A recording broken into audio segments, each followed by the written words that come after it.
Bonjour Passy, Bonjour.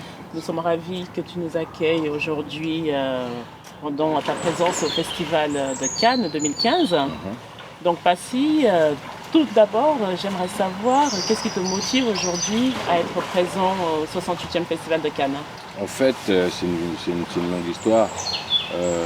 On venait à Cannes déjà avec nos amis, même avant de vendre des disques, même avant d'être connus. Donc on venait déjà, on a toujours été attirés par le monde de l'image. Je fais de la musique et l'image vont ensemble. Sauf que j'ai toujours, moi, pris mon temps, je pense. J'ai beaucoup réalisé de vidéoclips, j'en suis à une vingtaine aujourd'hui. Donc passer derrière la caméra, à gérer des petites opérations sur 2-3 jours, des équipes, etc. Depuis 1998, j'ai commencé mon premier clip. Les rôles que j'ai eu à jouer, j'ai fait le bad flic dans Skate or Die. J'ai fait dans une petite apparition en vendeur en Rastaman dans The Film. J'ai coproduit un film qui s'appelait No Way qui est sorti en Côte d'Ivoire avec O.L. Brown. Où dans ce film-là, j'avais le premier rôle, c'était une sorte d'impasse, un film à l'impasse, tu sors de prison, les anciennes histoires, etc. Un concept comme ça. J'ai fait 2-3 séries, j'ai déjà été aussi professeur dans une série. Les séries en France, Série notamment. en France et série en Afrique. Inspecteur Sori est passé en Afrique, Oui. est passé sur les chaînes africaines. Et donc là, j'étais le tueur en série. C'était le tueur en Mamba. C'était un film que je jouais avec Nadège Bosson et Eric Ebouanet.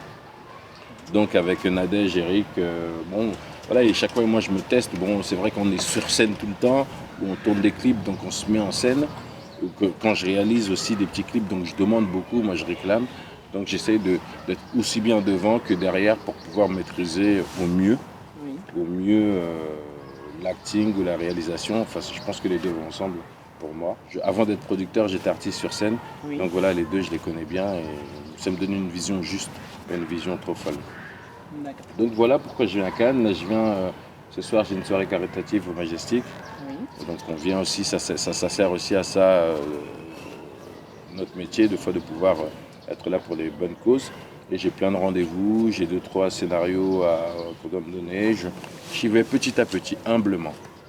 Humblement, mais tu y vas bien, parce que quand on écoute ta filmographie, effectivement, on découvre qu'il y a quand même beaucoup de rôles. Ouais, les gens ne savent pas. Hein, En fait, les gens ne savent pas c'est que de temps en temps je joue, que je passe derrière la caméra. ça. Oui. J'adore la réalisation aussi. Mais j'y vais humblement aussi. Pour les clips, ça marchait. J'ai eu beaucoup de rotation sur les clips que j'ai fait. Oui. Donc là, c'est un petit exercice, un très petit exercice. Et ça t'apprend déjà à bosser en équipe, à diriger des équipes et ainsi de suite. C'est pas les mêmes qu'au cinéma. Et après, quand tu joues au cinéma, de bosser avec toute la logistique, ça t'apprend aussi à te mélanger dans une grosse équipe et à faire partie d'un gros mouvement avec plein d'acteurs, des réalisateurs, des producteurs, une grosse famille qui avance. Et c'est vrai que de faire des films, ça coûte très très cher. Mais un artiste pour moi, c'est un grand gamin. Un acteur aussi, c'est un grand gamin, un réalisateur, un scénariste. On se fait notre délire, on les écrit, on les met sur pied. Donc ça fait, quand tu as la chance de participer à un gros projet, c'est un grand jeu de grands gamins, quoi. Gamins intelligents, parce qu'on ne rigole pas, on fait des films, on fait passer des messages, des sentiments. Oui, vous espérez un retour du public. Mais malgré tout, on joue quand même. Il y a le jeu qui est là. Donc toi, tu as quand même cette chance-là de pouvoir jouer, réaliser. Sans te mentir, hein, Oui. je n'ai pas trouvé d'agent, de trucs comme ça. Chaque fois, c'est par envie, par connaissance. Je fais mes petits trucs. J'ai jamais vraiment pris d'agent. J'y vais parce que j'ai ma carrière musicale qui était de toute façon en premier. Mais là, vu que j'en ai sorti des disques et des disques, et que j'ai besoin de plus gros paris, voilà, je suis sur ça en fait. Et je suis en train de préparer mon premier court-métrage aussi. D'accord, donc de plus gros paris en préparant ton premier court-métrage. Aujourd'hui, tu as une dizaine d'années d'expérience cumulée dans l'industrie cinématographique, en France et en Afrique.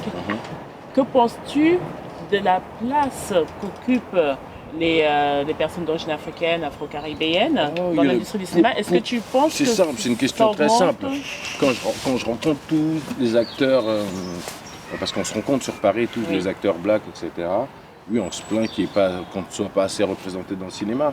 Mais quand je rencontre les acteurs blancs et qu'on en parle avec eux, etc., on en vient à une seule chose, Je pense qu'il faut aussi que les gens de la communauté afro-descendante, les afro-descendants, Oui.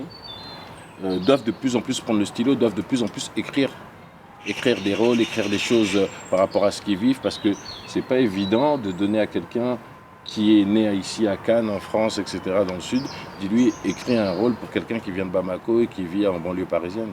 La personne qui est née là, à Cannes, à Nice, elle ne peut pas écrire forcément. Elle peut tracer le trait, Oui. mais elle n'écrira pas précisément. Oui. Donc, par rapport à ça, je pousse tous nos petits frères, nos grands frères, sœurs, tous ceux qui aiment l'image, l'écriture. Oui. Ouais, on a besoin de scénaristes, on a besoin de gros scénarios, on a besoin de plein de jeunes qui prennent le risque, qui y vont. Aujourd'hui, je pense que le cinéma se démocratise. On commence à avoir de plus en plus de facilité à tourner avec le matériel qui commence à devenir plus abordable pour tout le monde. On joue à Hollywood, ce qui se passe au Nigeria, entre les petites prods Système D et les grosses prods qu'ils ont maintenant. Depuis 10 ans, on regardait ça, mais voilà, à force de petit travail, le business est devenu gros. Et je pense qu'en France, voilà, il ne faut pas être défaitiste. Dans le business, dans le cinéma, dans la musique, dans tout, on peut critiquer, on peut ne pas faire, mais le jour où il y a 2, 3 films écrits par des jeunes peut-être noirs ou qui vont cartonner aux yeux de tout le monde, bah là il y aura encore plus de place pour les autres. Donc c'est toujours comme ça. Nous, pour le rap, je suis désolé, on a vendu 10 disques après qu'il y ait eu des conneries comme Mais vous êtes fous ou carrément MC Solar qui a ramené Bouche de là et ainsi de suite. Donc il faut toujours une sorte de pionnier, 2-3 pionniers qui cartonnent dans le business pour laisser de la place aux autres. Donc on attend le scénario écrit par un de nos semblables qui sera numéro 1 box-office. Ben là, il y aura de la part pour beaucoup plus de scénarios.